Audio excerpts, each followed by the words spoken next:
Bienvenidos a Voto Consciente, un lugar donde la política se entiende, se cuestiona y conecta con tu vida. El día de hoy tenemos una invitada especial, es Nicole Torres Maldonado, directora operativa en Eleva. Bienvenida Nicole, gracias por acompañarnos. Muchas gracias, José, muchas gracias por la invitación a este tipo de espacios que los encuentro sumamente importantes. ¿Por qué? Porque nuestra población se tiene que cuestionar, nuestras juventudes tienen que estar al tanto de todo lo que pasa en nuestra sociedad y en una coyuntura tan compleja como la que estamos atravesando actualmente. Así que a ti te agradezco mucho esta invitación, me encantan estos espacios. Gracias. Bueno, el día de hoy el tema es empleabilidad y vamos directo Correcto. con la primera pregunta. Uy. Tu especialismo. ¿Cuáles dirías que son hoy las principales barreras que tienen que enfrentar las juventudes para acceder a un empleo digno y estable en Bolivia? Ok, para poder abordar esta primera parte sobre las barreras, primero definamos, ¿no? ¿Qué es empleabilidad? Empleabilidad es un conjunto de actitudes, de habilidades, de aptitudes que uno tiene que tener para conseguir y conservar un empleo. ¿Por qué son importantes esta definición? Porque para conservar un empleo tenemos que tener dignidad en ese empleo, tenemos que poder perpetuar este empleo. Y para poder ver qué contrariedades están contrarrestando a un empleo digno, con la conservación de este empleo, debemos analizar todo nuestro contexto en un panorama más amplio, ¿no? ¿Qué nos lleva a esta empleabilidad? ¿Qué son estas aptitudes o habilidades que uno tiene que desarrollar para conseguir este empleo? Entonces, para tener estas habilidades, uno tiene que tener una formación, una educación, y esto va a acompañar en nuestro contexto. O sea, no es solo el hecho de tener un empleo, sino de estar formado para tener este empleo, ¿no? Entonces, primeras barreras que podríamos ver es que hay desempleo en nuestro país, y eso es muy importante considerar. Hay desempleo, y además, dentro de la juventud, las personas que quieren acceder a estos empleos, los empleadores dicen que no tienen las habilidades para acceder. Entonces, la empleabilidad se ve afectada por eso. Hay un desajuste de habilidades y hay estudios hechos, por ejemplo, por el Banco Interamericano, por el BID, que nos menciona que las competencias digitales, por ejemplo, que son altamente demandadas en nuestra coyuntura, no están favorecidas o están carentes en pensums, ya sean universitarios o formaciones técnicas. Entonces, esa podría ser una primera brecha interesante que habría que considerar, ¿no? Un desajuste de habilidades que están poniendo en riesgo esta empleabilidad a nuestras personas. Por otro lado, otra brecha interesante que para el acceso sería la rigidez que tenemos en un sistema hiperburocratizado dentro de nuestra sociedad. Son barreras que impiden a personas acceder a empleos. Por un lado, para las personas que crean empleos, como nuestros emprendedores, los empresarios, hay demasiados pasos que tienen que dar, que puede tomar años. Ya pasa con muchos compañeros míos, ¿no? Personas que están creando empresas, la formalización de sus empresas, que es muy importante, está muy regularizado y hiperjerarquizado dentro de nuestras instituciones del Estado, ¿no? Y eso crean barreras importantes, ¿no? Para acceder a la empleabilidad. Y además hay un factor de inclusión. Nuestra Bolivia es un país que, queramos o no, hay gran parte de la población que está en sectores rurales. En estos sectores rurales están completamente olvidados. Veamos simplemente estudios sobre nuestras formaciones académicas. La concentración de nuestras universidades está en el eje troncal. Sin embargo, las partes rurales son completamente olvidadas y son gran parte de nuestra población que deberíamos considerar y que merecen un empleo digno, ¿no? Donde hay perpetuidad, tengan acceso a beneficios y puedan formarse competentemente con las habilidades deseadas. Entonces, siento esas yo que son brechas que podríamos considerar, sí. Desde tu experiencia, ¿qué tan alineada crees que está la formación técnica y universitaria con la demanda del mundo laboral? Ok, este es bien interesante porque son dos mundos aislados, que no deberían estar aislados, la formación técnica y la formación universitaria, ¿no? Muchos empleos que tendemos a idealizar el empleo digno en trabajar en un banco, trabajar, yo qué sé, en farmacéutica y entre otras áreas, y te piden sí o sí tu cartón. Entonces, de por sí hay una discriminación hacia la formación técnica. Cuando es algo que deberíamos revalorizar en nuestro país, deberíamos dar mucha más voz a las formaciones técnicas. ¿Por qué? Porque los factores laborales no están teniendo la demanda que querramos en formaciones y diplomadas académicamente. En cambio, la formación técnica puede ser un acceso más rápido al mundo laboral, ¿no? Y sí hay una brecha entre el mundo laboral y además la oferta académica. Ya lo había mencionado un poco antes, ¿no? Sí, correcto. Hay desajuste de habilidades. Empecemos que el mundo ya ha cambiado para siempre. Primero por la inteligencia artificial. Es el primer shock tecnológico tan importante en décadas que ha habido, que ha cambiado el mundo para siempre. Y sí o sí necesitamos gente formada digitalmente. Entiendo que nuestra juventud son nativos digitales y eso es interesante, pero necesita mucho más allá de eso. Se ha perdido mucho la valorización de las matemáticas, empecemos, ¿no? Las matemáticas, el 3% de nuestras juventudes aprueban matemáticas y no es algo malo, es simplemente que nuestros formadores no son buenos y no nos apasionan sobre eso. Pero son fundamentales para acceder a inteligencias artificiales, son fundamentales porque te dan un sentido analítico y una forma de discriminar. Y estas habilidades no están siendo ofertadas ni desde lo más básico a las universidades. Si bien hay ingenierías, hay estas lagunas que todavía no se están completando, ¿no? Por otro lado, habilidades blandas. Por ejemplo, la escucha activa, el trabajo en equipo y muchas habilidades que globalizadamente, o sea, a mercados internacionales que nosotros deberíamos acceder y son parte de la empleabilidad, son muy demandadas, no se encuentran en nuestros pensos. Y ahí yo recomendaría a la gente joven, así no se desesperen, también hay formaciones, hay cursos gratuitos a los que se pueden acceder y complementar eso, ¿no? Pero sí está completamente desvinculado, bueno, estoy muy atrevida al decir completamente. Sí, pero justo tocando ese tema que considero que es lo más importante, esta desvinculación de lo que tenemos como oferta académica y demanda laboral, ¿qué propuestas consideras tú que podrían implementarse o alternativas para que la educación sea un puente efectivo entre el empleo juvenil y que se consiga esta calidad, ¿no? O este empleo digno del que estamos hablando? Ok, viendo que nuestro contexto actual es el que estábamos describiendo, necesitamos cambios y la empleabilidad y nuestro cambio de situación actual también acompaña de esta situación electoral que estamos acompañando. Creo que nuestro voto es sumamente importante. Y no olvidar que la mitad de la población boliviana es joven y está en edad para votar. Entonces, yo creo este es un primer paso que si bien no es inmediato, es un paso que va a tomar tiempo. Ningún político que te vaya a tener una propuesta electoral o una propuesta de cambio lo va a hacer en lo inmediato. Pero sí, por un lado, es importante elegir. Entonces, empleabilidad está mano a mano con nuestra democracia. Y ahí yo les diría que tengan sentido crítico, que es algo que hemos dicho al principio del programa. El sentido crítico es fundamental. Es más, cuestionenme a mí también. Todo lo que yo digo es importante que se hagan preguntas y lean. Lean las propuestas electorales. Son 2. Hay una que es de 65 páginas, una de 25, no voy a decir quién es quién, pero ustedes tengan ese sentido crítico de leer quién me está hablando de educación. Hay una propuesta que es, la educación es solo un párrafo y te dan estrategias, pero no te dicen cómo llegar a eso. En otro lado te hablan mucho de digitalización, que yo creo que es una herramienta fundamental. Todos en este aparatejo que se ha vuelto extensión de nuestra mano, puedes acceder a educaciones de excelencia. Puedes ver educación de Stanford, puedes ver educación de Harvard, de las mejores universidades de España, y hay gratuitas también. No discriminen algo porque es gratuito, porque toda habilidad siempre te va a servir en un mundo laboral.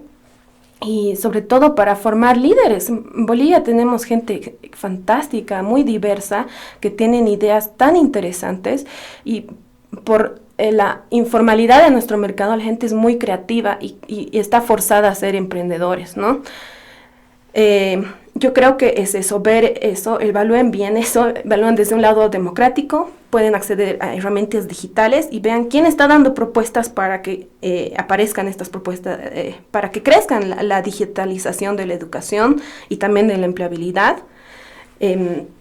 Hay herramientas también muy interesantes que no se menciona mucho. Sí hay una propuesta que habla de mentorías, de tener personas que te acompañen. ¿Qué es un mentor? Vamos a definir. Es una persona que va más allá que un profesor, porque es alguien que ya trabaja años en su rubro y tiene una red de conexiones que te puede guiar y te puede acompañar en tu proceso de carrera y en tu educación a formar habilidades. Y, ¿sabes? Las universidades, la que menos tiene es un profesor y 21 alumnos. El mentor es personalizado, es una persona para ti que te va a guiar a lo largo de tu carrera. Entonces, este es un tipo de herramientas que mejoran tu calidad de educación y tu acceso a un empleo digno. Eso es lo que tú haces en tu trabajo, por ejemplo. ¿Nos podrías explicar más sobre esta alternativa? Porque hay que ser conscientes, cambiar la realidad de la situación educacional en el país depende de voluntad política que no existe. Entonces los jóvenes tienen que requerir a distintos tipos de herramientas para poder subsanar estas carencias en el sistema educacional. Correcto. Y muchas gracias por la mención. Pues sí, vimos esta brecha entre las habilidades demandadas en el mercado y lo que no había. Y nos hemos dicho, pero si hay gente trabajando años, ¿cómo no los consultamos? Entonces ahí es donde nació Eleva, que creamos una plataforma donde la juventudes, empresarios y hasta gente que quiere cambiar de carrera, tiene 50 años, ¿sabes? Hay personas o amas de casa o personas que se son olvidadas, que quieren cambiar de trabajo y acceden a personas, a mentores, a guías, a personas que los van a llevar y orientar mejor su carrera. Y sí, estamos ofreciendo ese tipo de herramientas. Tocaste un tema importante y es sobre lo informal y formal del mundo laboral o del cómo los bolivianos y las bolivianas encontramos trabajo. Hay que ser realistas. La informalidad es algo que está sosteniendo la economía de muchos hogares. ¿Existen riesgos y limitaciones para un futuro profesional o ciudadano con la informalidad económica? Es de un riesgo alto, porque hay muchos estudios, ¿no?, que te hablan cuánto porcentaje, 70% de nuestra población está en informalidad. Y tiene riesgos grandes porque no perciben beneficios, no estás aportando a tu jubilación, no estás pensando en ese futuro, no tienes una seguridad social, que son importantes dentro de la empleabilidad, como conservar un trabajo, ¿no? Y junto a eso tampoco tienes la estabilidad, joven, y eso también afecta a la salud mental de nuestra juventud. Entonces, más aún en estas crisis económicas, se ha recurrido y es posible que esta cifra aumente de informalidad, pone en riesgo, ¿no?, completamente la empleabilidad. Además que está en el desarrollo de habilidades, ¿no?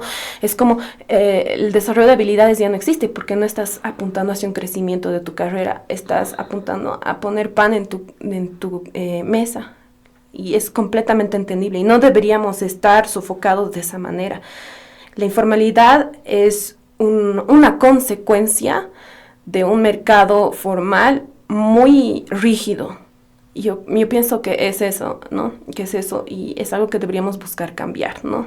Siento que sí, todos deberíamos buscar propuestas donde se exija más formalidad o al menos incrementar poco a poco, ¿no? Porque todos merecen ese empleo digno.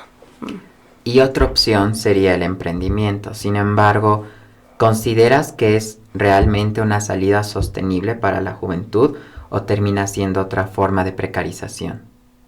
Es igual otra forma de precarización, ¿no? Porque uno debería tener acceso a varios empleos. La mayoría de los emprendedores que conozco lo hacen por necesidad. Y por otro lado, por más que quieran crecer, tienen las barreras que habíamos visto antes, ¿no? Esa sobreburocratización, una imposición, o sea, unos impuestos muy fuertes, cuando debería haber estimulación a una reducción de impuestos para emprendedores. Además, facilidad de accesos crediticios. Muchos emprendedores, y con nuestra coyuntura, ¿no?, económica, los bancos están prestando mucho menos a los jóvenes. Entonces, sí, y también a los emprendedores. Entonces, si ellos quisieran crecer, no pueden crecer, están sofocados. Realmente es una lucha en un frente donde te bombardean de todos lados, ¿no?, para ellos. Entonces, así lo percibo. Sin embargo, lo hacen y hay ideas increíbles. El boliviano tiene ideas fantásticas y han sido invertidos internacionalmente. Entonces tienen que apuntar también a otros mercados fuera del local, ¿no? Y ante esta situación, ¿qué políticas o incentivos creerías tú que son necesarias? Uno, para que migremos de lo informal a lo formal y también para que las condiciones de emprendimiento juvenil florezcan. Además del hecho de que, obviamente, como mencionaste, es una guerra continua, ¿no? La economía no favorece, el movimiento económico tampoco es factible para que los emprendimientos ya establecidos incluso florezcan. Es mucho más difícil para que los emprendimientos futuros se tomen en cuenta. Además de que también, como mencionas, debemos ser conscientes de que no es una situación fácil a nivel global, así como también a nivel nacional para la competitividad profesional. Siento que lo que ustedes tienen que leer y hacer énfasis y hagan preguntas a sus candidatos y hagan preguntas a sus diputados, a sus senadores y hagan preguntas a sus cámaras de comercio. Digitalicen los procesos. ¿Por qué para presentar, yo que sé, un formulario de impuestos tengo que seguir yendo a la misma institución y al mismo tengo que hacer mis operaciones y cuidar de muchas cosas? Digitalizar, primero, me va a permitir verificar que algo pasa de ambos lados, ¿no? La digitalización deja una huella digital que se puede trazar, hay una trazabilidad ahí que es importante, que te garantiza que para ti pase algún trámite o alguna transacción. Eso es muy importante para que nuestros emprendedores puedan florecer. Y además, para mantenerse a nivel de competitividad al extranjero. Nuestros emprendedores, si realmente quieren formar empresas grandes, tienen que poder competir en mercados paraguayos, en mercados de Colombia, de Brasil, y la digitalización es sumamente importante. Por otro lado, otros aspectos que deberían considerar sería el hecho de que el acceso a préstamos e incentivos. Entonces, incentivos es una palabra importante que muchos prometen que van a dar a todos los jóvenes. De ahí a que lo concreten, no lo sabemos, ¿no? Además que no sabemos qué clase de incentivos, ¿no? Exacto, no sabemos qué clase de incentivos. Por ahí es un baldecito, una canasta al emprendedor, cuando en realidad deberían ser inversiones interesantes, porque hay gente con ideas muy, muy buenas. Deberían ser inversiones interesantes o otra cosa es la reducción de impuestos, ¿no? Para los emprendedores, que en realidad solo sofoca con los impuestos o hasta con doble aguinaldos cuando son gente que está empezando y que debería escalar, ¿no?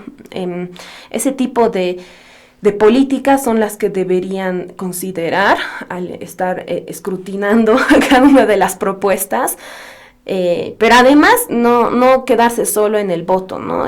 Yo creo que ahí a nuestra juventud, que todo documentamos, ¿no?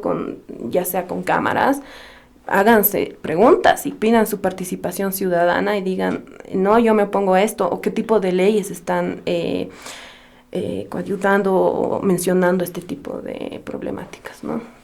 Claro. A ver, para resumir, hemos hablado de educación, hemos hablado de voluntad política, ambas en una situación crítica, también de la burocracia y fomento estatal para el emprendimiento, la situación de lo informal a lo formal en el mundo laboral, en especial en la economía boliviana.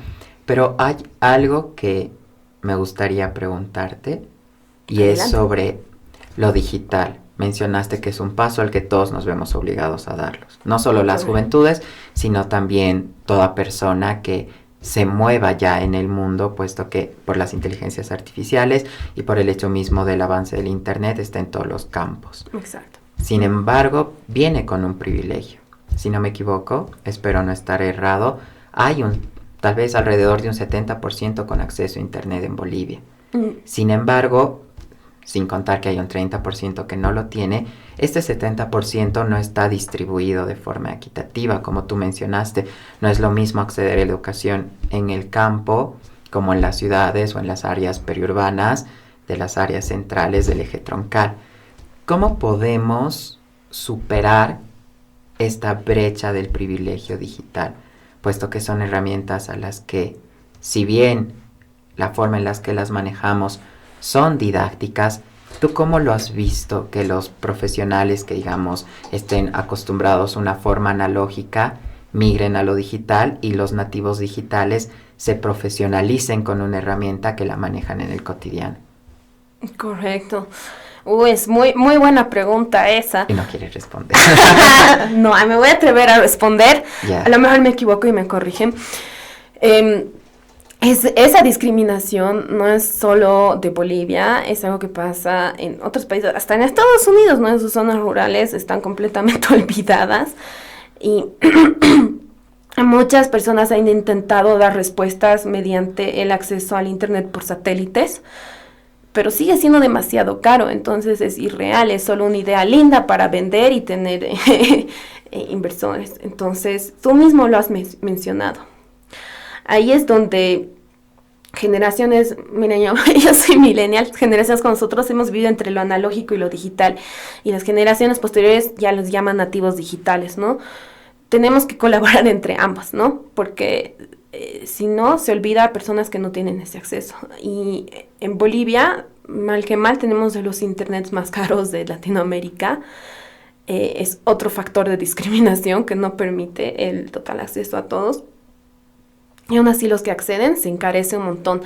Entonces, ahí las soluciones, sé que hay planes para construir fibras ópticas que van a pasar por Bolivia y van a permitir que reduzcan el costo.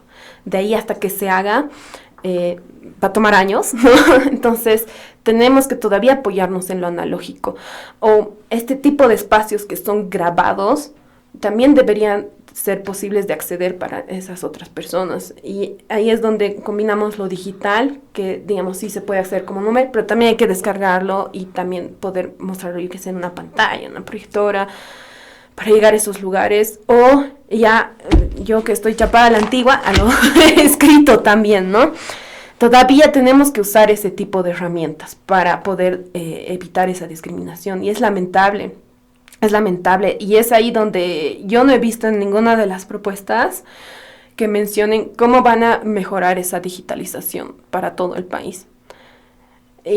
Hay datos que dicen que todo boliviano tiene hasta 2 celulares, ¿no? Por mano, pero es que esos celulares realmente tienen acceso, y además como que en una familia puede que una persona es la que tiene el celular y no lo comparta con todos, ¿no? Entonces hay esa discriminación, ahí es como que no es solo el hecho de que te demos la herramienta digital, pero también cambiemos la mentalidad de las personas, ¿no? Que las mujeres todavía siguen siendo discriminadas para acceso a la educación, tengan ese derecho en la casa que tiene que solo limpiar, o yo qué sé, o en las minas, ¿no? Antes no se tenía acceso al trabajo, ¿no? Es algo que se tiene que estar cambiando constantemente. Entonces son ya políticas que tal vez desconozco, que son más amplias mediante la integración, ¿no? De estos grupos vulnerables. Es correcto, creo que es necesario mencionar que si bien la digitalización se ve como una promesa del futuro, viene arrastrando, ¿no? con los mismos factores inconvenientes que atravesamos en todos los aspectos de la vida económica, social y política. Gracias, Nicole, pero aún no acaba. Has mencionado el discurso político en época electoral con respecto a la empleabilidad. ¿Cómo afecta esto a la juventud que muchas veces se ofrece como militancia la esperanza de conseguir un cargo público? Y eso se da mucho en nuestra realidad. ¿Cómo lo ves tú? Yo creo que cuando he crecido he sido muy cándida y siempre creía que tu empleo era meritocrático, ¿no? Y cuando todos, ¿no? Todos hemos sido engañados. Si te esfuerzas, vas a prosperar, y sales del colegio o la universidad y no es así. Exactamente. Y es lamentable que sea así. Y no es que no exista, sí hay, es algo que puedes observar en otros países como Suiza, eh, pero esto impacta directamente la empleabilidad, porque define que tienes que tener habilidades para tener y conservar un trabajo. Sin embargo, en aspectos de candidaturas, ves a gente que le han prometido la famosa pega, ¿no? Y dices, pero ¿y esta persona cuáles son sus habilidades respecto a este trabajo? Y no las tienes. Si tienes personas de 18 años que están ocupando puestos que tal vez no deberían, ¿no? Puede ser muy brillante la persona. Sin embargo, hay cosas que mediante la experiencia y la práctica se adquieren, como estas habilidades blandas que estábamos mencionando. No las adquieres en la academia, las adquieres realmente trabajando. Entonces, a mí me parece peligroso y lo hacen nuestros candidatos. Entonces, antes que te ofrezcan algo, una salida rápida a conseguir un empleo, que tampoco está malo, ¿no? Voy a poder ejercer este cargo, ¿no? Haz esas preguntas y también busca hacer lo mejor posible. Yo creo que ahora para nuestra población estamos en una fase de una nueva oportunidad. Queramos creer o no, es una fase de nueva oportunidad. Y ahí es donde tenemos que ser íntegros. La integridad es que tú seas constante con tus valores en todos tus aspectos, en tu trabajo, en tus relaciones, en todo. Entonces, lo ideal sería que los candidatos también califiquen bien a qué personas van a entrar y quiénes no. Y tal vez no pase, pero opónganse y háganse preguntas, ¿no? Ha entrado el candidato tal como diputado porque sí, porque ha sido elegido, porque nadie sabe ni sabían por quién van a votar, pero ha entrado. Ok, háganle seguimiento a esa persona y digan, ¿está aplicando mis políticas o está ahí a sentar una silla y dormirse, ¿no? Lo mismo, hay supervisión ciudadana y es un derecho que de los pocos que nos quedan ya que deberíamos aplicar. A mí me parece riesgoso eso, que sigan haciendo ese tipo de campañas cuando la gente está demandando en una situación tan crítica personas que saben y que nos puedan guiar. Pero bueno, eso ya es mi opinión personal y no sé si todo el mundo esté de acuerdo con eso. Claro, es que no hay carrera en lo de ser funcionario público. Cada vez que se cambia una gestión, ya sea municipal o de gobierno nacional, se renuevan a todas las personas. Porque este me cae, en este confío, en este no. Claro, y ni siquiera el Estado provee en su mismo aparato el empleo digno. Tampoco un crecimiento profesional, porque tenemos una mentalidad, no sabría cómo describirla, en la que juzgamos al funcionario público. Porque al menos en los últimos años hemos visto que incluso por desgracia muchas personas no tienen la preparación académica para ocupar puestos que lo requieran. También hay que ser conscientes que no todo puesto requiere un diplomado, es verdad. Pero es como un espejo, ¿no? En el que el Estado o los candidatos te prometen empleabilidad, crecimiento, cuando no planean cambiar esta estructura estatal en la que todos entran por una pega, ¿no? Correcto. De acuerdo a tu afinidad con la persona o con tu relacionamiento, ¿no? Ya sea por militancia o creo que se le dice nepotismo, ¿verdad? Sí, nos pasa seguido, familiares ahí que son colocados. Y tú mismo lo has mencionado, es muy frágil eso, es muy frágil porque es como dar empleos a plazo fijo, va a tener fecha de caducidad, entonces, ¿qué cambios realmente puedes dar si tienes 5 años para hacerlo? ¿No? Sí debería, hay profesionales buenos que han trabajado en distintos gobiernos, que ya son completamente sacados y renovados, pero puede ser gente que sí está calificada, ¿no? Y bueno, también hay parásitos o hay gente corrupta que sí ha sido parte de esa perpetuación de ese engranaje constante de nepotismo, de favores y de pegas, ¿no?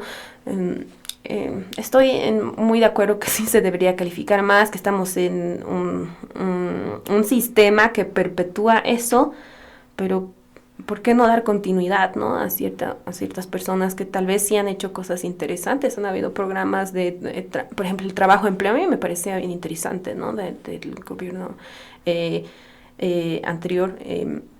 bueno, de este gobierno, ¿no? El trabajo empleo estaba muy bueno para mejorar la empleabilidad. Sin embargo, he visto que se ha estagnado simplemente por cuestiones de egos políticos. Es verdad. Y finalmente, gracias por acompañarnos, gracias por tus respuestas. Me parece que todo lo que mencionaste son puntos interesantes, en especial lo de la participación ciudadana y la vigilancia que tenemos que hacer a partir de ahora nuestros candidatos para que, uno, se comprometan con sus programas de gobierno. Correcto. Y dos, lo más importante, dijiste cuestionar, que cuestionemos cómo nos van a digitalizar y cómo nos van a asegurar un empleo digno. Y es este el momento en el que te pediría, por favor, que nos des un mensaje final para concluir la entrevista. Claro que sí. Primero, una vez más, agradecer esta invitación y poder permitirme dar este granito de arena. Espero que haya sido constructivo. Que un balde de arena.